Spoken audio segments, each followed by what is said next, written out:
ഒരു ശാന്തമായ കാട്. അവിടെ ജീവിച്ചിരുന്നത് ഒരു വേഗമേറിയ മുയലും മന്ദഗതിയിലുള്ള ഒരു ആമയും. ഒരു ദിവസം മുയൽ ആമയെ പരിഹസിച്ചു. നിനക്ക് നടക്കാൻ തന്നെ സമയമെടുക്കും, ഓടാൻ എങ്ങനെയാണ്? ആമ ശാന്തമായി മറുപടി പറഞ്ഞു. ഞാൻ മന്ദഗതിയിലാണ്, പക്ഷേ ഞാൻ ഒരിക്കലും നിർത്തില്ല. അങ്ങനെ ഒരു ഓട്ട മത്സരം ആരംഭിച്ചു. മുയൽ അതിവേഗത്തിലോടി. ആമ പതുക്കെ പക്ഷേ ഉറച്ച നിലയിൽ മുന്നോട്ട് നീങ്ങി. മുയൽ പിന്നോട്ട് നോക്കി. ആമ വളരെ പിന്നിലാണെന്ന് കണ്ടപ്പോൾ അവൻ ആത്മവിശ്വാസത്തോടെ പറഞ്ഞു, ഞാൻ കുറച്ച് വിശ്രമിച്ചാലും ജയിക്കും. അവൻ ഒരു മരത്തിനടിയിൽ കിടന്നു. കുറച്ചു നേരം ഉറങ്ങി.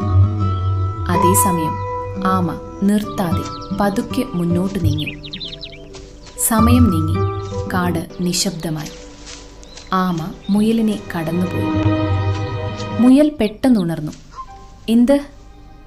അവൻ ഓടി, പക്ഷേ വൈകിയിരുന്നു. ആമ വിജയരേഖ കടന്നു. എല്ലാവരും അതിശയിച്ചു. മുയൽ മനസ്സിലാക്കി, വേഗത മാത്രം മതിയാവില്ല, നിരന്തരമായ ശ്രമം വിജയത്തിലേക്കുള്ള യഥാർത്ഥ വഴിയാണ്.